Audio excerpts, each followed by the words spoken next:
verse 13 and really starts focusing in on this. So, and given these pairs of choices that we have. And so now he's given these teachings, and now he's calling for commitment to those, really stressing that point, I think, in these verses.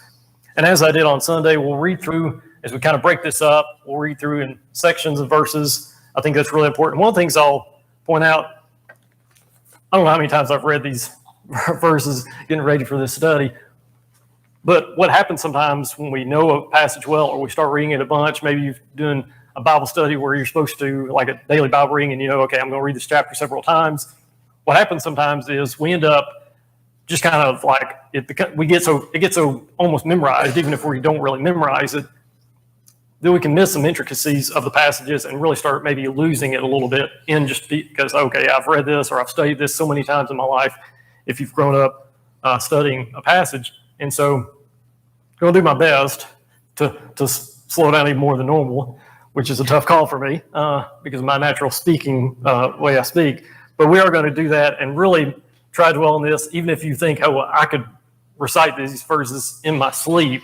Let's make sure we take the time to really look at the verses as we go through them this morning. So beginning in verse 13, and we'll read verse 13 and 14 to begin with. Enter through the narrow gate, for the gate is wide, and the way is broad that leads to destruction. And there are many who enter through it. For the gate is small, and the way is narrow that leads to life, and there are few who find it. So we've got these two ways, these two gates, and I didn't have a specific question on this, but what are the similarities between the two choices? Or are there? Both have gates, right? So there's two, they're both ways, both gates, right? Anything else? Yeah, you're on one or the other. Okay, well, that may be a difference. So what are the differences? One's difficult, one's easy. One's narrow, one wide. Yeah, okay, obvious question, right, from the passage. But just to bring this up, make sure we're thinking about it. So what about the people in each one? A few and a lot. So which one's which? Yeah, few are going to find this narrow way, right?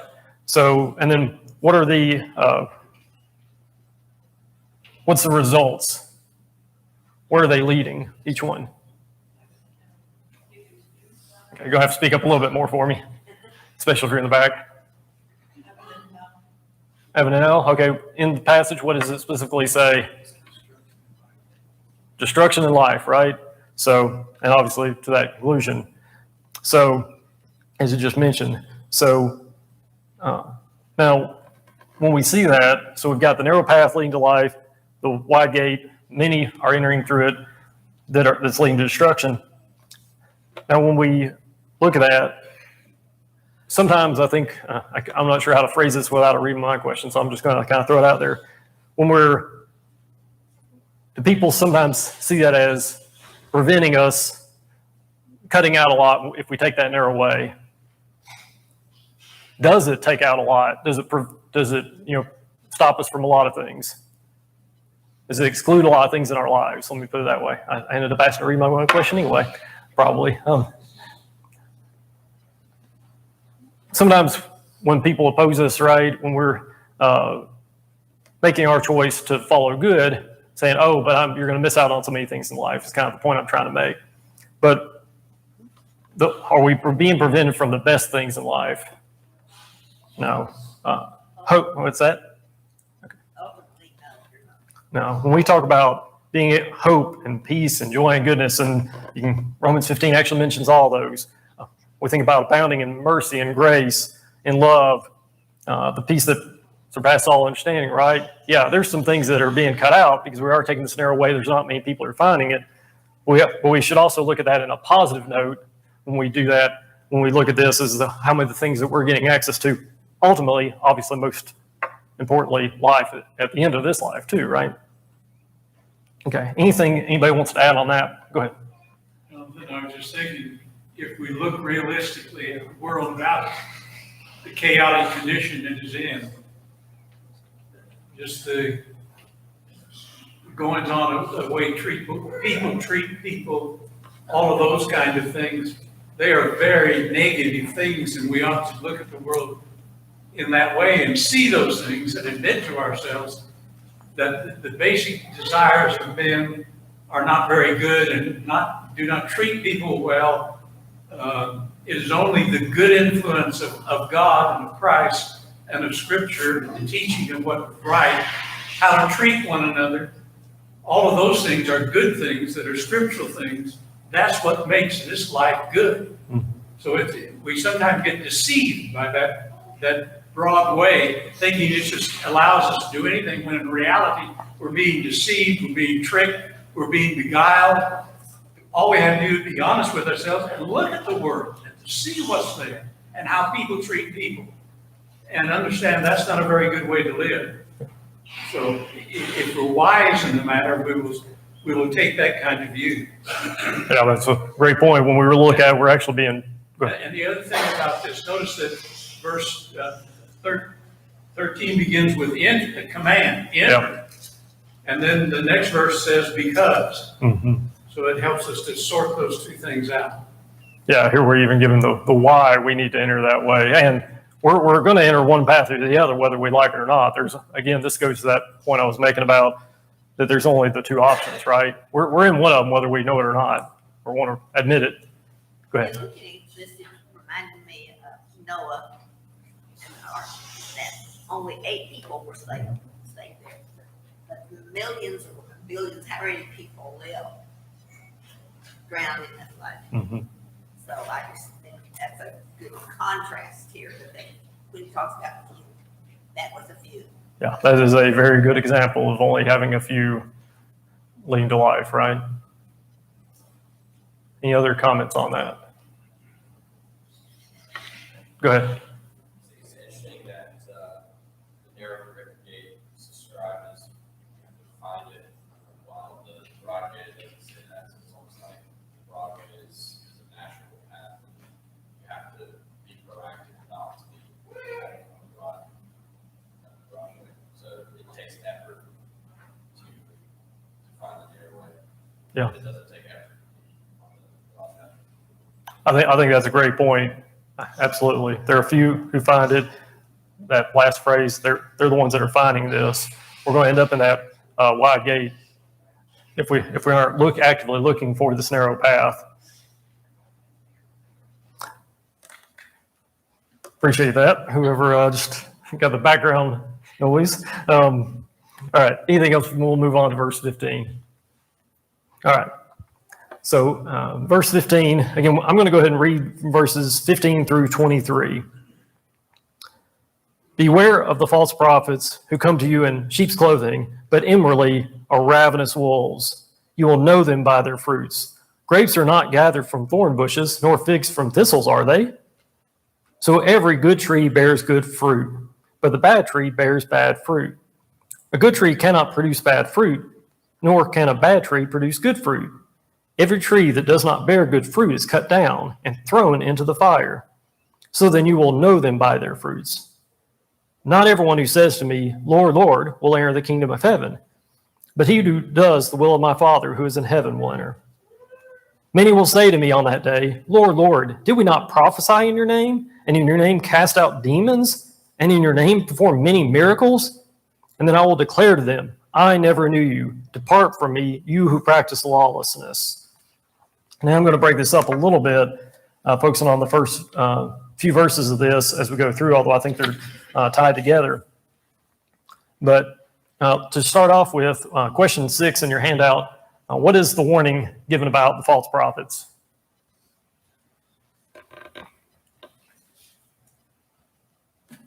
Sheep's clothing will be deceiving. Come in sheep. Beware, exactly. The very first part of that, right? We're warned to beware of them, to watch out for them. And then, as you said, because they're coming in sheep's clothing, but they're ravenous wolves. Anything else? Okay. So I take this as false prophets. I take it as any false teachers. And what does it mean that they came in that they came in sheep's clothing. What is the point of that, or what does that mean to us? Deception, good word for it. So they're coming to deceive us. They look like they're coming to help. Yeah. They're looking like they're one of us. Isn't that the nature of sin anyway? It's very deceptive, and we can allow ourselves to get sucked into this idea that, well, this isn't too bad, or maybe it's a good thing. But it all comes down to us making decisions based on what we want instead of what's best. And when we start doing that, we allow ourselves to be blinded by the truth of the matter, or the truth of the person, or the truth of the intent. Mhm. And if we don't look at things objectively, then we can be very foolish and get ourselves in a lot of trouble. And that's a great point that will tie in here in a minute into the sort of second half of this section, that they are coming that way, that it is coming to looking like innocence, the sheep, the innocent sheep, that, and one of us, hopefully we're thinking of ourselves as a sheep as well. Was this a current threat for them already? Based on what Jesus has already been talking about? Yeah. I mean, what's that? It said, watch out. Yeah, it says watch out. So I don't think this is, hey, in the future, watch out for this problem. He's saying right now, beware. You know, we had a good discussion last Sunday about judgment in verse 1. And, you know, how some want to try to apply the passage to saying we can't make any judgment. Well, so much of what this chapter is about judgment. And that's what this is, that we have to make some judgments about the character of people based on the fruit that we see. And so there's some application of some things that Jesus said in the first part of the chapter. Yeah. And to that, so going back to what we did talk about then, so, and tying in now, particularly the rest of this little section, the first 15 through 20, how do we make that judgment call then?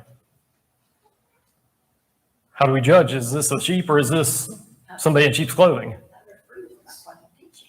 Right, by their fruit, by what they're teaching. So when we see when we have somebody's teaching come into us, particularly if it's something that we're not so sure about, or even if it is that we feel sure about it initially, what should we do with that teaching or that teacher? What's that? Assess whether they're teaching accurate.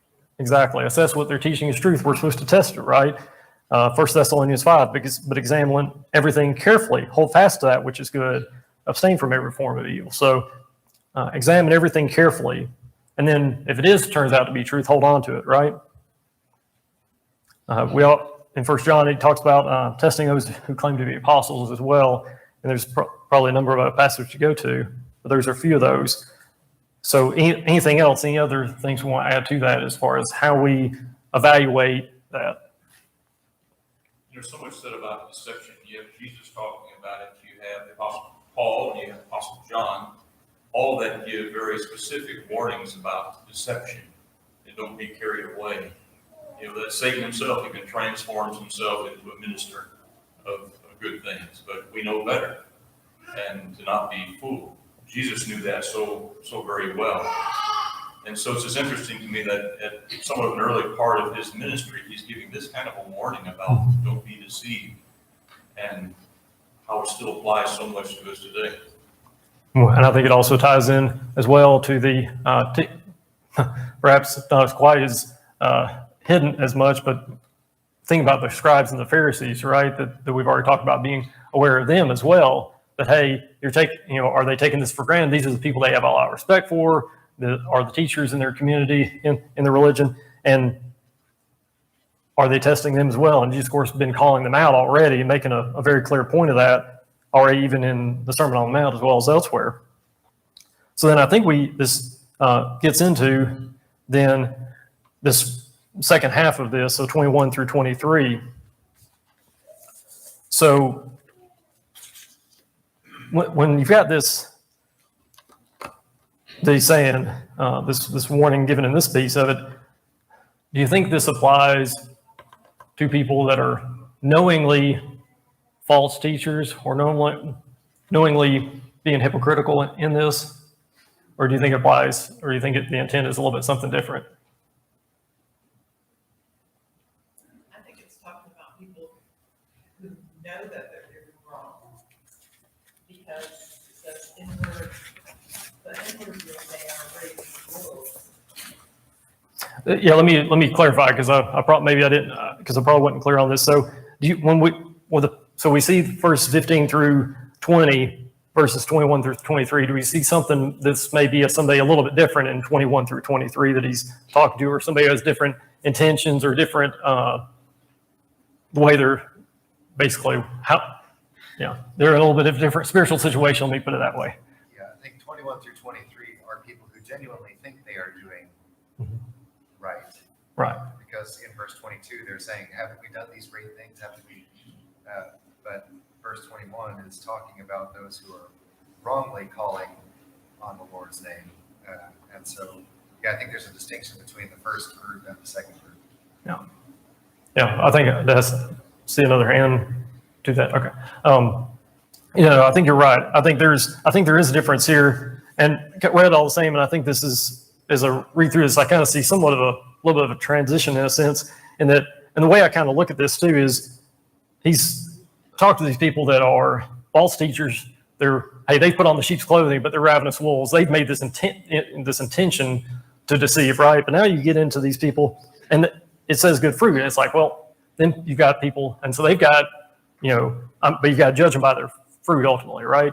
In the ravenous wolves, and now we're saying, okay, these people they're like, hey, I'm doing good things. Hey, wait a second, I've got good fruit. It seems like I'm doing this right. I'm trying to do what's right, and I think, and when you read this, that phrase where they're answering back, didn't we prophesy in your name and cast out demons, do miracles? We did these great things. We did the things, that these are signs, right?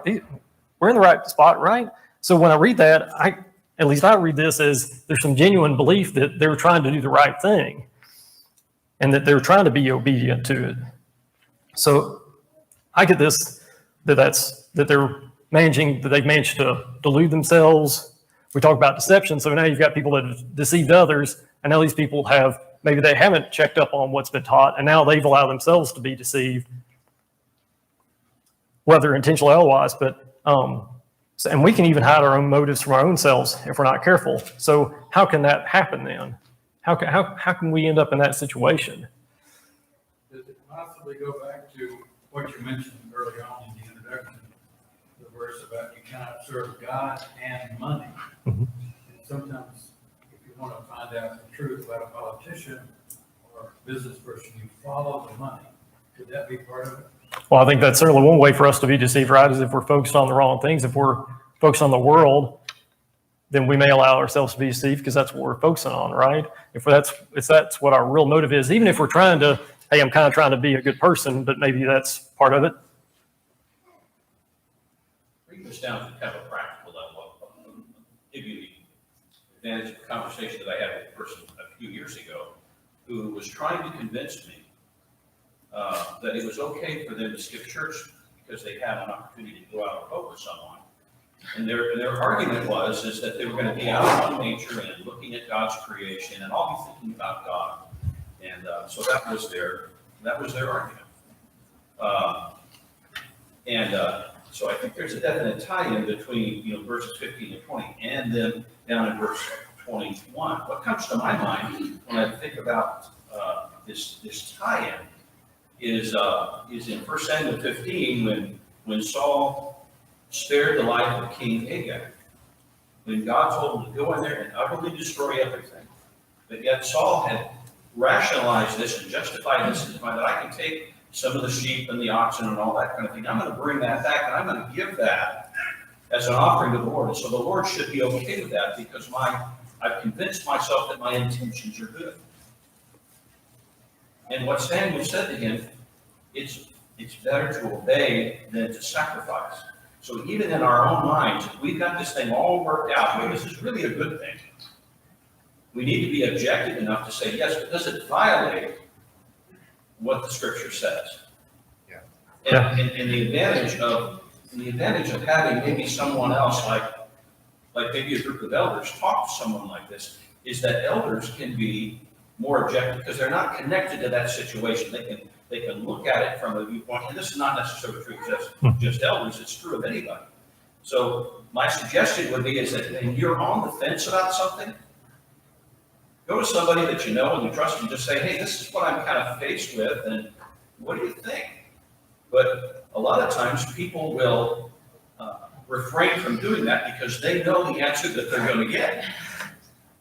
And I think it's very important for us to be strong enough on our own faith to say, okay, this is tempting, but there's something deep in my gut that's telling me that maybe I should think about this a little bit more. We go all the way back, and this is exactly what the serpent did with Eve. He tried to convince her, and all of a sudden, then she got herself all convinced that what she was about to do in eating this fruit, that was a good thing.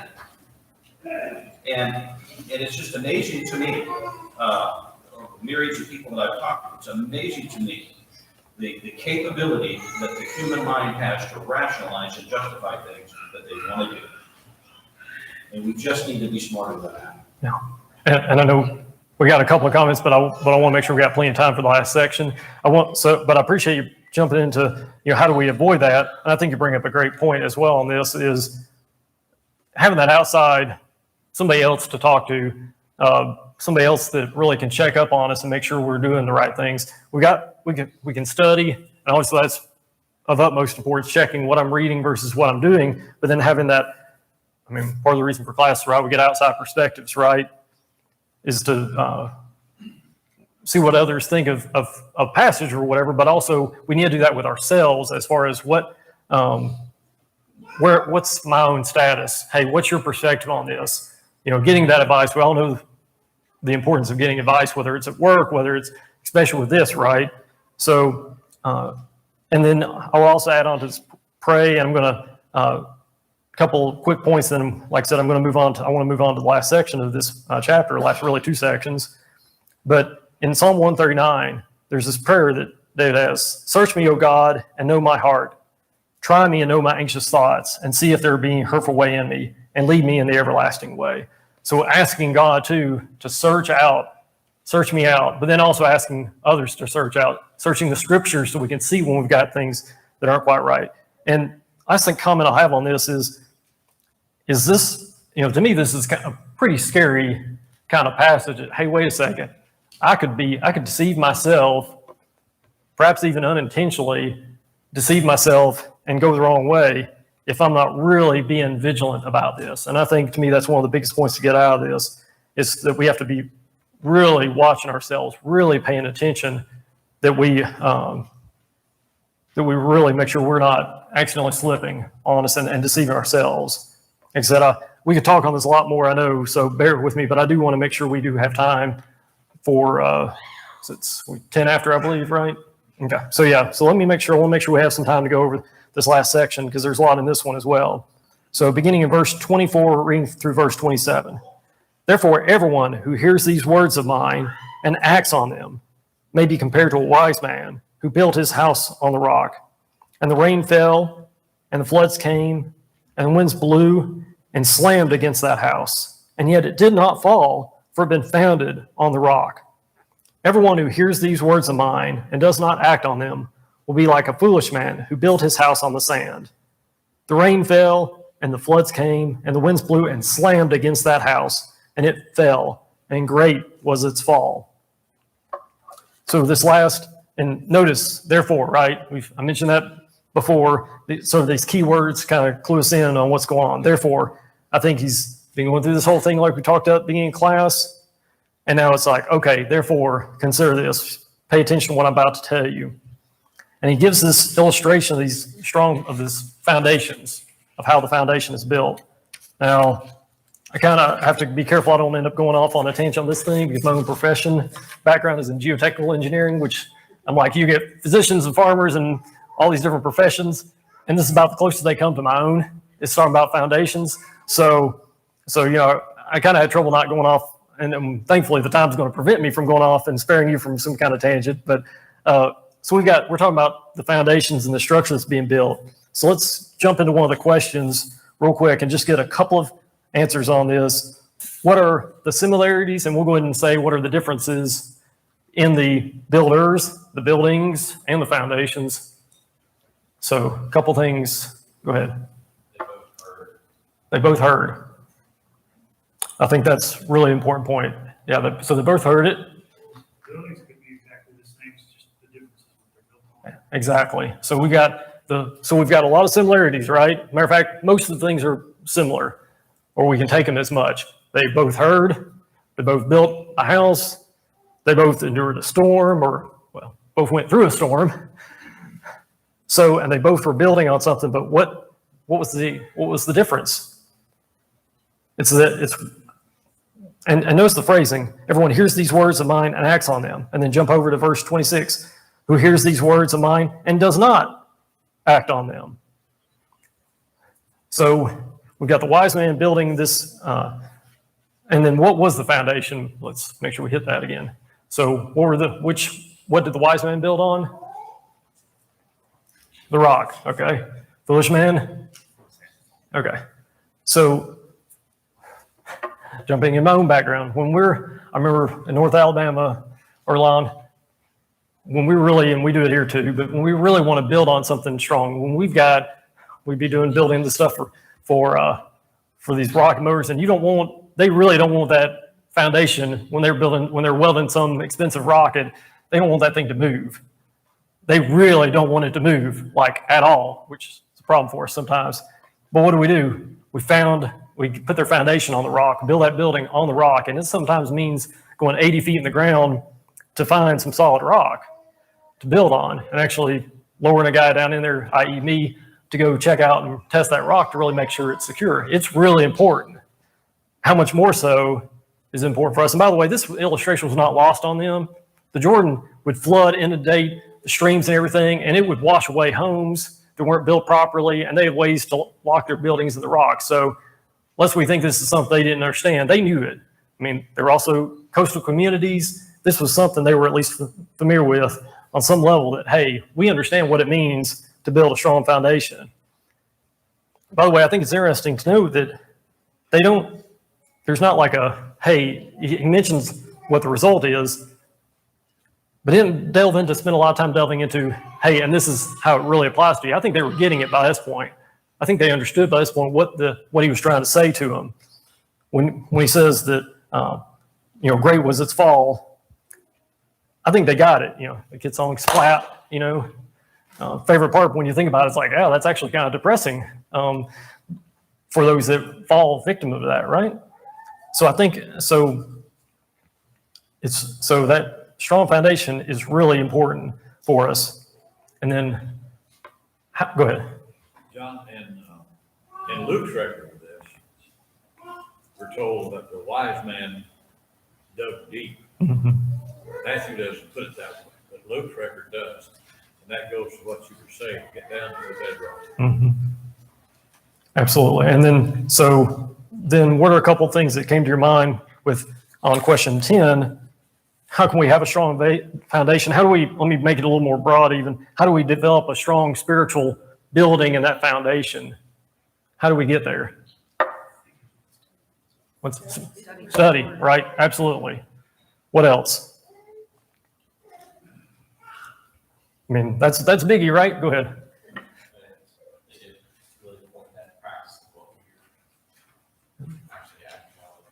That's how we build that strong foundation. And that's a great point to bring up and tying into the previous section, right? As far as obedience, it's not enough just to study to figure out what the foundation is, but we actually have to obey it. We have to act on it, right? Fine to hear it, but now we've got to act on it as well. Anything else on that point? Going along with what you said, tying it into the previous section about many will be turned away. Jesus said to them, after they said, "But haven't we done this and this and this?" He said, "I never knew you. Mm-hmm. Not I knew you for a while, and you always. I never." Like you said, in both cases, a building is being built. The foundation is what made the difference. Some people didn't start out really knowing the authority of Jesus. deceived themselves and thought they were great. And he said, I never knew you. Yeah. And I think that's, you start off from a false premise sometimes, and it's not just two people, but many will be in that situation. Yeah, what was built first on the building? Do you build the roof first? Some bridges, anyway. But generally speaking, how do we foundation comes first, right? To your point, you got to start off on the right foundation and the right premise, as I think you were saying. In these last couple of minutes, I do want to touch on verse 28 and 29. When Jesus had finished these words, the crowds were amazed at his teaching, for he was teaching them as one having authority and not as their scribes. I wonder, as they're coming down from this mountain, what were they thinking? They've had this very different teaching and saying, well, I'm still fulfilling the law, hey, this law and the prophets, but this is very different. You have heard, but I say, in chapter 5, for example, that phrasing we saw. What were they thinking? What was going through their minds? Because it says they were amazed as teaching. So why were they amazed at this? Imagine it's totally different than what they were hearing from their Pharisees. But it starts out in the end of 4, it says Jesus went teaching in the synagogue, proclaiming the God and kingdom and healing. So 5 through 7 is him teaching and proclaiming, and then we get into the healing after that. This is totally different. He's basically saying these are the kind of people that are going to be in my kingdom. And it's evidently there's a big contrast between what he's saying to them and who he's talking to and what the Jews are saying to the Pharisees. Yeah, I think and is his teaching different, but also think about what his background was. What's that? Well, right, he had authority, and think about if you're coming from it, and if you want to read more into this, by the way, if you go into John chapter 7, there's a thing we don't have time to go through that I think helps kind of see what people's view of him was. But he's from, backwater Galilee, right? He's, what was his, his family profession, if you will, was carpenter, right? So, hey, wait a second. Matter of fact, they even say, I think in John chapter 7, it's like, wait, is any prophets don't arise out of Galilee? What are you thinking? Why are you so amazed by this person? But it's that, going back to that authority. He's teaching their scribes knew the words, right? But did they understand it? Did they apply it? Did they have that authority? Right? Yeah, absolutely not, because Jesus was God, right? He was sent down. He had the authority. He had the authority with that word to teach, and they could see the difference in his teaching. So I think they could see all this in what he had been teaching to them. Any last comments? Almost out of time. We'll get maybe one. Yeah, the role of the scribes was to interpret scripture. But in verse 26, Jesus says, anyone who hears these sayings of mine, that's where the authority, that's where the wonder came from. Listen to what I'm saying, and that's what you need to know. So that's where they were getting this authority from. Yeah, no, that's a great point too. In this passage, these words of mine, I'm glad you brought that up. These were his words that he was teaching to them. The word is living and powerful. We read in Hebrews 4, and certainly his word particularly. So I would, by the way, I'd encourage you to read back through the whole sermon at some point. Now that we've studied this over the past few weeks, it's really not that long. I have my little audio Bible thing. I'll play it on the way to work sometimes, and you can get through the whole sermon, at least in my drive, a couple of times easily. And go back and now that we study this, now that hopefully we're absorbing some of these things, hopefully as we've gone through these chapters, you've got something more insight to the chapter, to these chapters, to the Sermon on the Mount that we know so well probably. Really take the time to now let that sink in. I know as I study these chapters, or particularly the last one, I've been teaching it, a lot of things come out with these chapters that we don't always catch until we really dive in and then process it. I think the last bell is about to ring, but if we got any other comments, otherwise I will. All right, well, that's what I have. Thank you so much for your patience and your attention these past couple times. Like I mentioned, Wednesday night, Nate will start teaching. Thank y'all very much.